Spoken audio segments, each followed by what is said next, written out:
Bismillahirrahmanirrahim. Assalamualaikum warahmatullahi wabarakatuh. Alhamdulillahi rabbil alamin.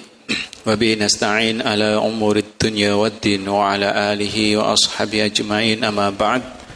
Allahumma salli wa sallim wa barik ala sayyidina Muhammad. Qala Allah ta'ala fi kitabihil karim, a'udzu billahi minasy syaithanir rajim. Bismillahirrahmanirrahim.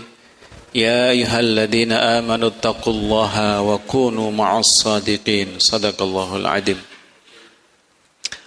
Bapak-bapak, para jamaah ingkang dipun muliakan Allah Subhanahu wa taala, monggo sareng-sareng kita awali majelis kula panjenengan sedaya kanthi waosan basmalah ugi selawat. Bismillahirrahmanirrahim. Allahumma shalli ala sayyidina Muhammad wa ala ali sayyidina Muhammad. Salajengipun monggo sareng-sareng tansah muji syukur dumateng rasa dalem Allah Subhanahu wa taala dinipun napa dalu menika kula panjenengan taksih pinaringan wekdal, pinaringan sehat sehingga saged bermuwajahah, saged pepanggihan wonten majelis ingkang mugi-mugi kemawon barokah kagem kula panjenengan sedaya insyaallah. Ini majelis yang mulia karena berada di tempat yang mulia dan kita membahas sesuatu yang mulia.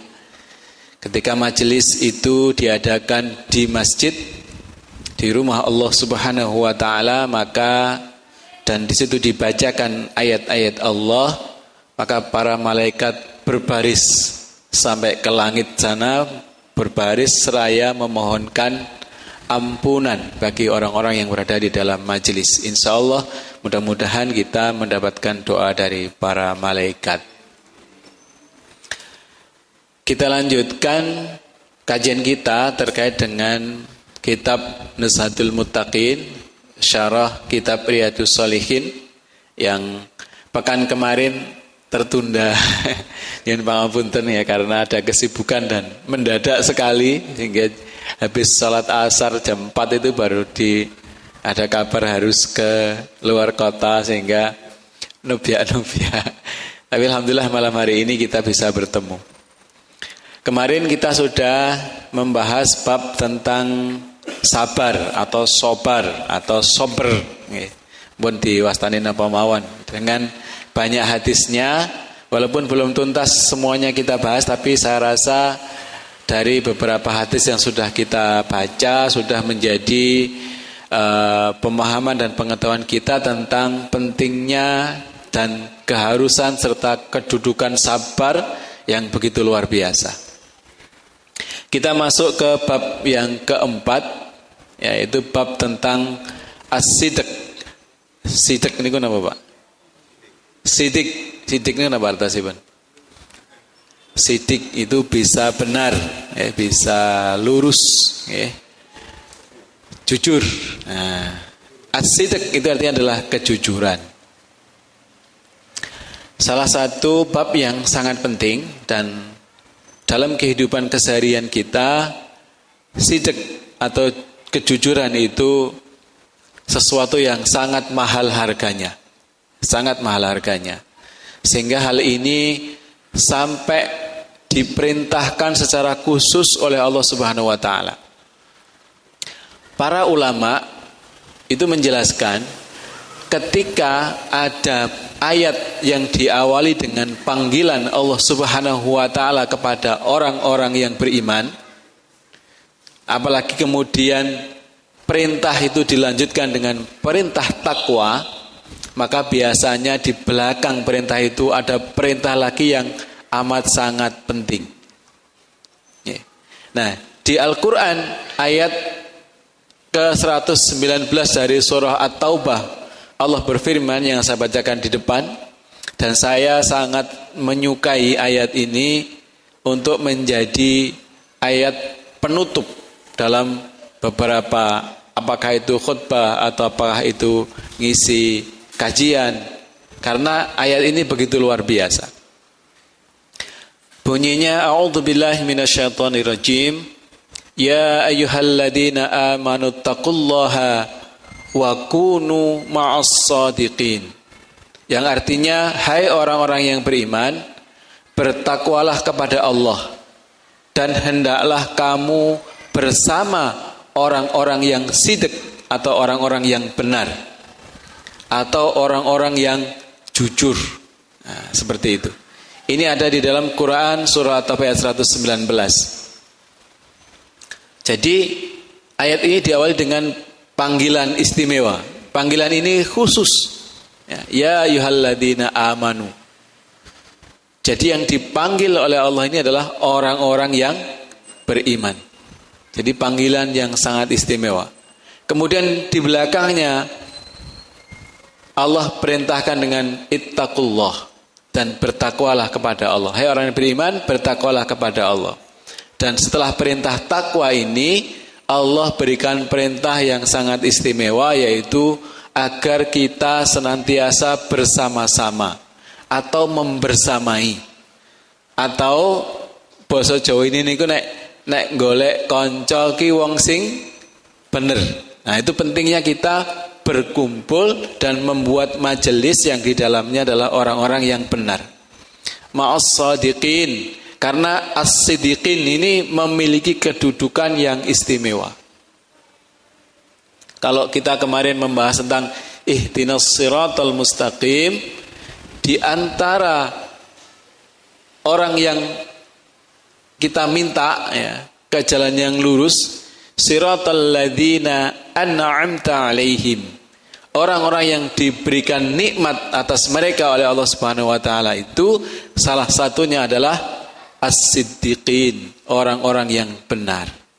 Maka kita membersamai mereka ataupun kita menjaga kejujuran, kebenaran yang ada di dalam diri kita ini sesuatu yang amat sangat penting. Ayat berikutnya di dalam surah Al-Ahzab ayat 35, Allah berfirman yang artinya, dan orang-orang yang sidq atau benar, baik laki-laki maupun perempuan. Jadi as-sidq itu bisa jadi berupa bapak-bapak atau berupa ibu-ibu, laki-laki maupun perempuan, sama-sama punya hak untuk mendapatkan atau memiliki sifat sidq di dalam dirinya. Nah, ini perlu dibangun. Dan ayat yang lain dalam Quran surah Muhammad ayat yang ke-21, Allah berfirman yang artinya, tetapi jikalau mereka benar imannya terhadap Allah, niscaya yang demikian itu lebih baik bagi mereka. Nah, dari beberapa ayat ini, jamaah yang dimuliakan oleh Allah, para ulama kemudian mendefinisikan kejujuran itu sebagai yang kesesuaian antara pembicaraan dan realita.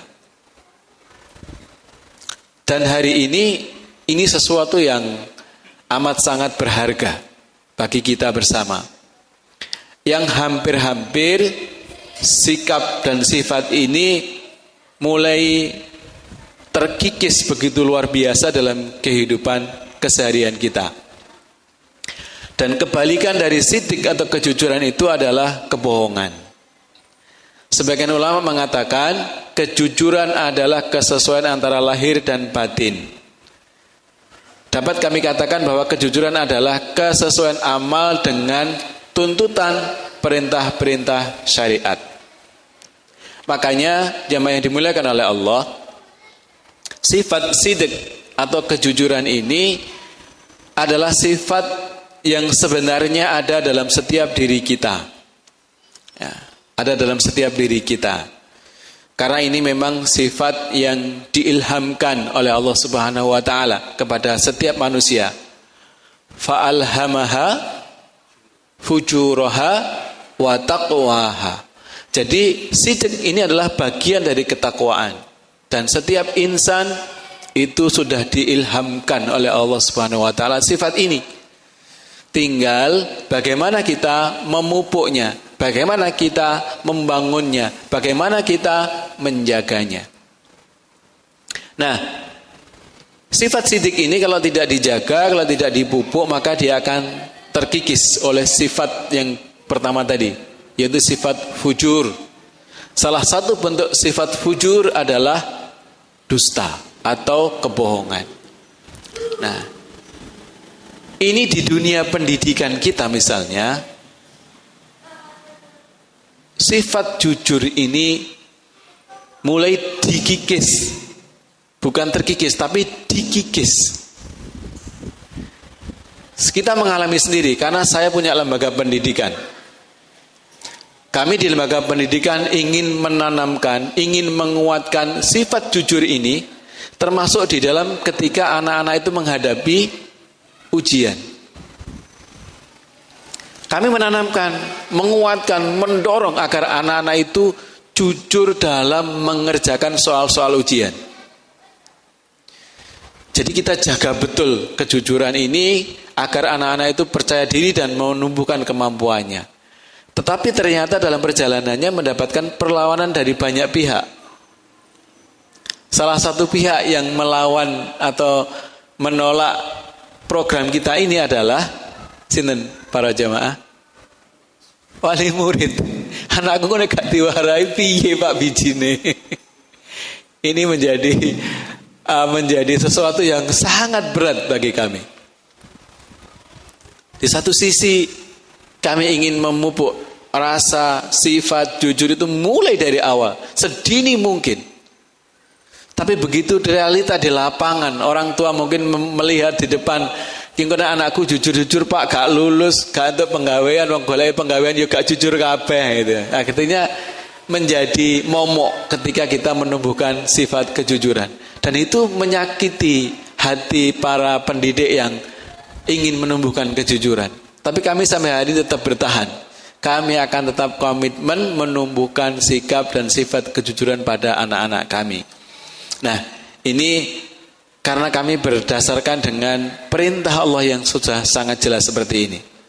Ya, karena ketidakjujuran ini, jamaah yang dimuliakan oleh Allah, ketika dilakukan oleh orang per orang, itu dampaknya masih relatif tidak seberapa. Okay?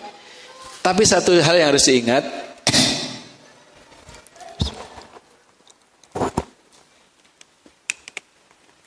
kaidah dalam kehidupan kita, satu kebohongan akan membawa kepada kebohongan yang lain. Pasti. Nggih. Bapak gondur ditakoki ibuke, "Pak, oleh duit para mau?" Nah, dapatnya 10.000 karena hanya ingin dikasihkan kepada ibunya, oleh mong sithik 5.000. 5.000-nya disimpan.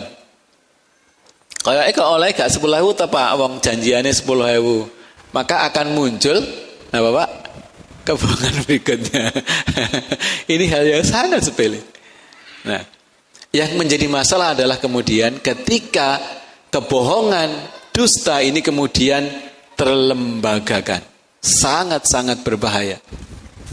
Nah, jadi karena kebohongan yang terlembagakan itu akan membawa dampak yang amat sangat besar terhadap kehidupan kita.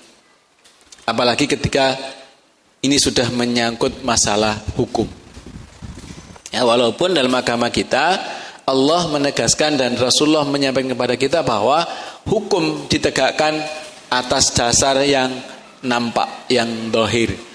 Kedustaan di dalam batin itu enggak bisa dihukumi, tapi ya Allah saja yang akan menghukumi.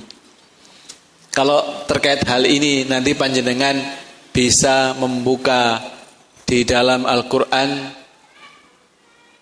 Quran surah At-Taubah, ya, yang terkait dengan kisah perang Tabuk. Ya.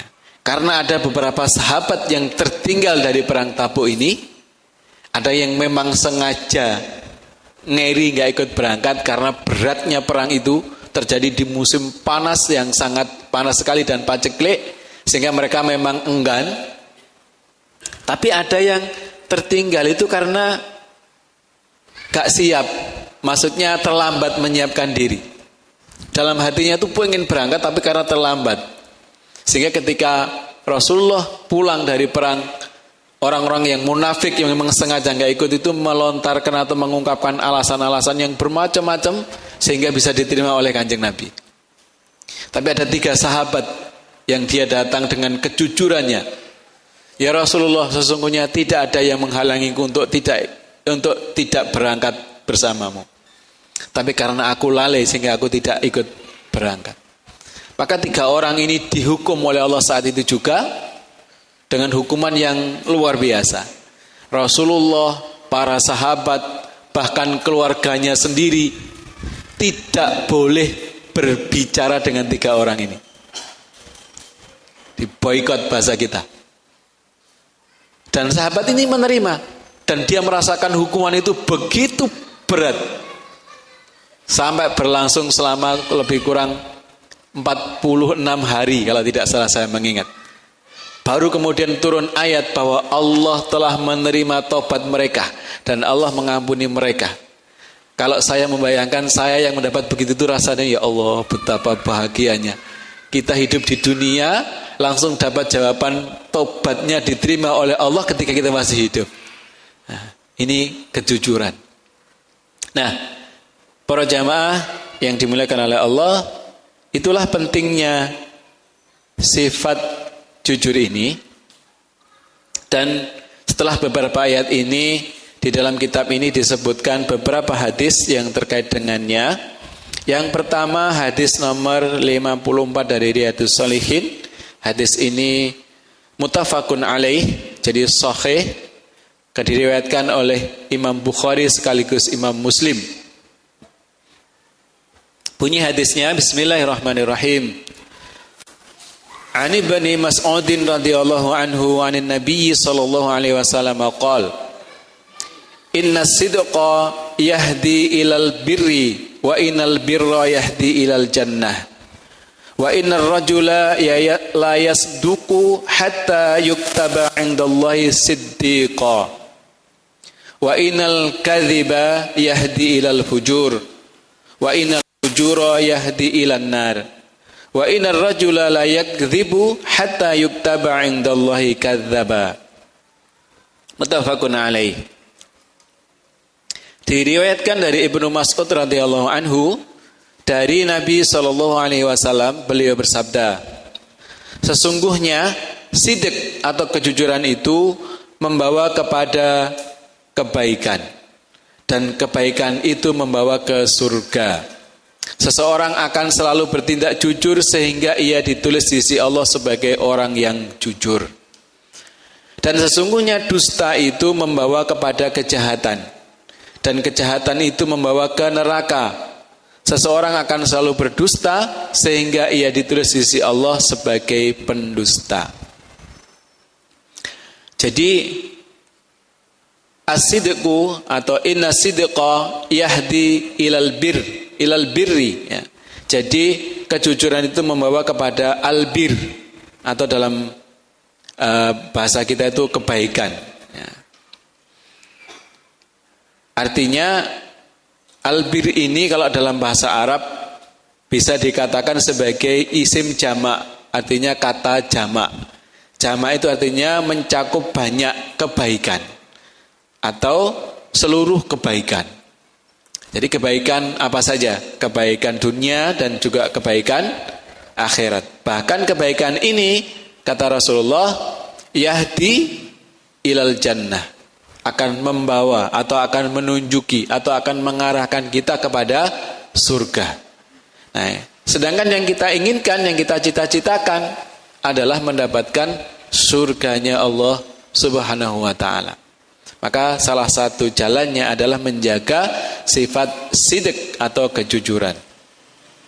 Jadi yahdi itu bisa berarti menunjuki atau menunjukkan kepada, atau bisa membawa, atau bisa juga berarti mengantarkan. Yahdi. Siddiqon itu adalah orangnya, orang yang jujur. Jadi seperti itu. Orang yang senantiasa berbuat jujur, maka di sisi Allah akan dicatat sebagai orang yang jujur. Sementara al-kadzib atau kadzaba atau sifat bohong atau dusta ya. Wa innal kadziba, dan sesungguhnya al-kadzib atau kebohongan Kalau kadzaban itu pendusta atau orang yang berdusta, itu yahdi ilal fujur. Jadi akan mengantarkan seseorang kepada sifat yang buruk. Ya. Fujur itu buruk atau juga bisa berarti kejahatan atau perbuatan yang buruk. Jadi kedustaan itu akan mengantarkan kepada hal itu. Nah, sedangkan keburukan itu akan mengantarkan seseorang kepada neraka.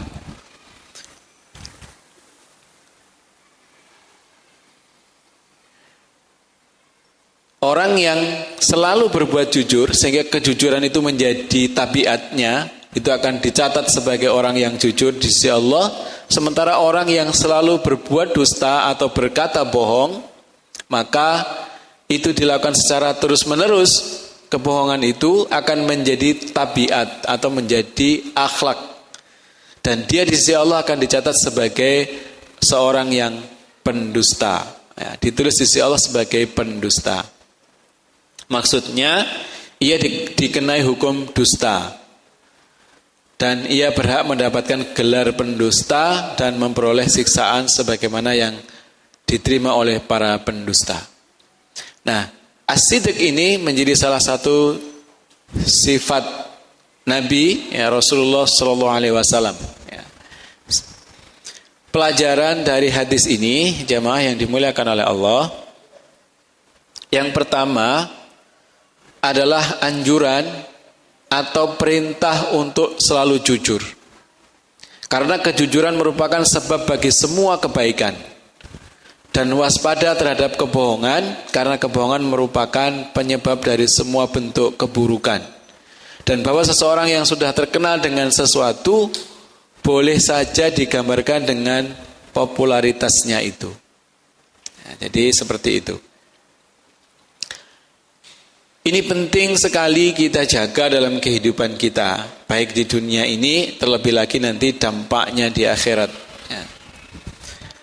Yang kedua, jamaah yang dimuliakan oleh Allah, pelajaran dari hadis nomor 54 ini, yang kedua adalah ada pahala dan juga ada siksa dari Allah Subhanahu wa taala terkait dengan perbuatan yang dilakukan manusia. Apakah itu perbuatan baik dengan pahala dari Allah atau perbuatan buruk dengan siksa dari Allah Subhanahu wa taala. Dan ini sudah kita pahami bersama bahwa setiap perbuatan kita, setiap amal kita akan dicatat dan dibalas oleh Allah Subhanahu wa taala walaupun perbuatan itu hanya seberat biji zarrah. Kalau kita sering digambarkan seberat biji sawi. Sampai usia saya 50 tahun ini belum pernah lihat biji sawi. Gak tahu tani. Berarti gambarannya memang kecil sekali kan begitu. Artinya sampai kemudian menjadi pepatah Jawa nggih. Becik ketitik Allah ketara, jangan diplesetkan. Karena kalau anak-anak sekarang itu diplesetkan. Itu adalah gambaran terkait dengan pentingnya kita menjaga amal dalam kehidupan kita ini terkait dengan juga kejujuran. Yang ketiga pelajarannya, ganjaran dari kejujuran adalah surga dan ganjaran dari kebohongan adalah neraka. Jamaah yang dimuliakan oleh Allah, kita lanjutkan sedikit satu hadis lagi karena sudah waktunya tinggal 10 menit. Ini hadisnya cukup pendek, hadis yang nomor 55, saya bacakan.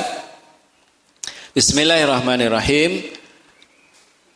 An Abi Muhammadin al-Hasan ibn Ali ibn Abi Talib radhiyallahu anhuma qala hafidtu min Rasulillah sallallahu alaihi wasallam ta'ma yaribuka ila ma la yaribuka fa inna sidqa tuma'ninatun wal kadhiba ribatun.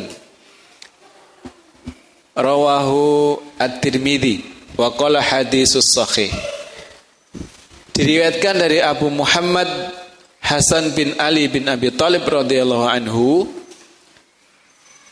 Ia berkata, saya menghafal beberapa kalimat dari Rasulullah Shallallahu Alaihi Wasallam, yaitu tinggalkanlah apa yang meragukanmu dan kerjakanlah apa yang tidak meragukanmu. Sesungguhnya jujur itu menimbulkan ketenangan dan dusta itu menimbulkan kebimbangan. Jadi orang itu akan kelihatan, maka kan ada para psikolog nih Pak, kalau bahkan sekarang sudah ditemukan mesin atau alat tes kejujuran. Ya. Kenapa bisa dibuat seperti itu? Karena memang kejujuran itu ada dampaknya, kebohongan itu juga ada dampaknya, ada tanda-tandanya. Ya. Kalau orang jujur itu yang ada adalah tumakninah. Tumakninah niku tenang, tentram, ayem. Apapun yang dihadapi. Tapi kalau orang yang bohong, itu akan menimbulkan kebimbangan. Kalau dalam bahasa ini adalah ribatun. Ribatun itu gelisah. Gelisah. Jadi orang yang tidak jujur itu pasti akan ada gejala gelisah dalam dirinya. Jadi kalau kita ingin mengukur, makanya ada ulama yang mengatakan, mengajarkan kepada kita untuk melihat sesuatu itu perbuatan dosa atau bukan, itu setelah kamu mengerjakannya, kata beliau itu, kamu rasakan apakah ada kebimbangan atau ada kegelisahan di dalam dirimu. Kalau tidak ada, nah kecuali ini ya, kalau perbuatan itu, kecuali perbuatan itu sudah jelas sekali dosa dan tidaknya. Ini kalau perbuatan ini masih meragukan, itu pertanyaannya dalam hati kita begitu. Kira-kira dosa pura kan gitu kan. Itu kita tanya ke dalam hati kita yang paling dalam. Tumbuh atau muncul gelisah apa tidak gitu. Nah, sehingga para psikolog itu kalau mau melihat kejujuran seseorang itu bisa diamati dari gerak-geriknya, dari raut mukanya, dari gesturnya dalam bahasa sekarang itu, iki jujur atau bohong itu akan kelihatan. Karena memang ada bahasa Jawa ini namanya bekasnya, gitu ya, ada bekasnya dalam setiap kita. Nah, dari hadis ini ada beberapa kata-kata yang barangkali bisa kita ambil sebagai pelajaran, yaitu yaribuka, yang meragukanmu. Roba itu berasal dari kata roba atau yuribu, ya, yang berasal dari aroba. Ya, keduanya mengarah ke makna yang sama, yaitu ragu terhadap hal yang diyakini atau meragukan sesuatu yang belum jelas.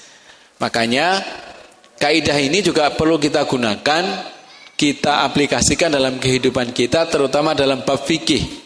Kemarin saya sampaikan dalam hal wudu misalnya, atau dalam hal niat misalnya. Kalau dalam hal wudu kadang kita ragu-ragu, aku mau wis batal apa urung. Nah, ini kan berarti meragukan. Maka tinggalkan hal yang meragukan itu dengan sesuatu yang tidak meragukan.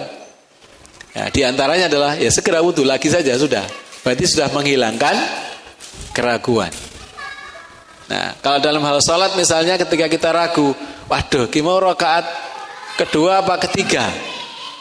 Maka ulama mengajarkannya ambil rakaat yang terkecil, rakaat yang kedua.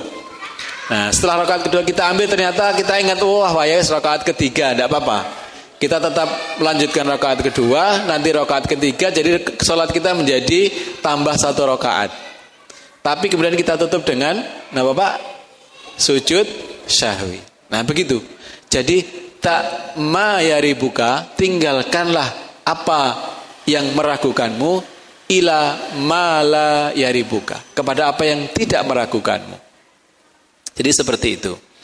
Nah, tumakninah atau ketenangan itu akan didapatkan oleh orang-orang yang berbuat dan berkata jujur.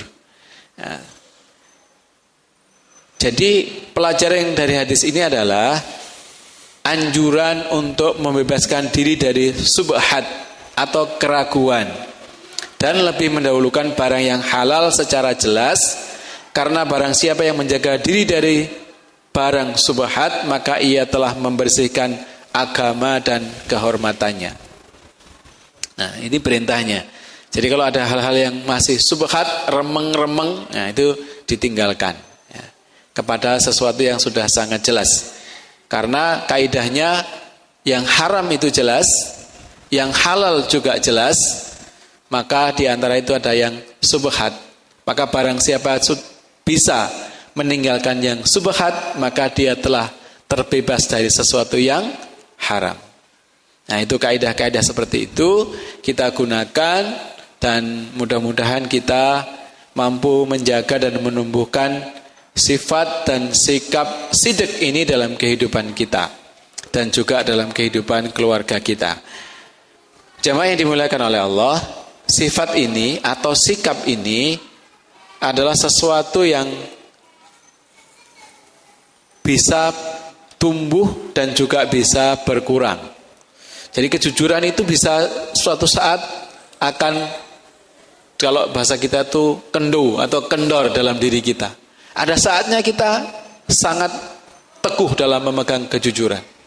Maka ini perlu terus kita tumbuhkan, kita latih, ya, kita kuatkan. Ya. Termasuk diantaranya sidik di sini adalah sidik atau jujur atau benar dalam keimanan kita kepada Allah Subhanahu Wa Taala. Jadi kalau kita betul-betul beriman kepada Allah, harus tumbuh dan muncul dalam diri kita sikap dan sifat menerima apa saja yang diperintahkan oleh Allah dan siap meninggalkan apa yang dilarang oleh Allah Subhanahu wa taala. Serta kemudian rela terhadap apapun pemberian Allah Subhanahu wa taala. Sehingga pernyataan raditu billahi rabba wa bil islami dina wa bi Muhammadin nabiyya wa rasula itu akan bisa kita realisasikan ketika ada sifat jujur di dalam diri kita. Maka ini perlu kita tumbuhkan bersama-sama, kita jaga sikap ini dalam kehidupan keseharian kita dengan senantiasa tawasabil haq, tawasabis sabar. Mudah-mudahan dengan kita sering bertemu, sering menasehati, bahkan kemudian saling mengingatkan dan saling belajar bersama ini akan mampu menumbuhkan kesadaran kita terhadap pentingnya kejujuran dalam kehidupan kita, dan dari itu Allah akan memberikan hidayah serta inayahnya kepada kita sehingga menguatkan keimanan kita dan sifat jujur dalam diri kita, sehingga itu mampu menjaga keistiqomahan kita dalam kehidupan kita mentaati Allah Subhanahu wa taala sampai akhir hayat kita, sehingga ketika kita nanti dipanggil menghadap kepada Allah, kita menghadap Allah dalam keadaan husnul khatimah. Amin ya rabbal alamin. Barangkali ini sekilas yang bisa kami sampaikan. Ternyata waktu setengah jam itu ya tidak lama, okay. Makanya banyak ayat yang mengatakan bahwa kehidupan dunia itu hanya sebentar saja. Mudah-mudahan kita mengejar akhirat kita dengan dunia kita, sehingga kita mendapatkan sesuatu yang lebih baik dan lebih utama di sisi Allah Subhanahu wa taala. Kita cukupkan dengan bersama-sama baca hamdalah, alhamdulillahirabbil alamin, dan kita tutup dengan doa penutup majelis. Subhanakallahumma rabbana wa bihamdika asyhadu an la ilaha illa anta astaghfiruka wa atubu ilaik. Kurang lebihnya mohon maaf. Akhirul kalam wallahul muwafiq ila aqwamit thariq. Wassalamualaikum warahmatullahi wabarakatuh.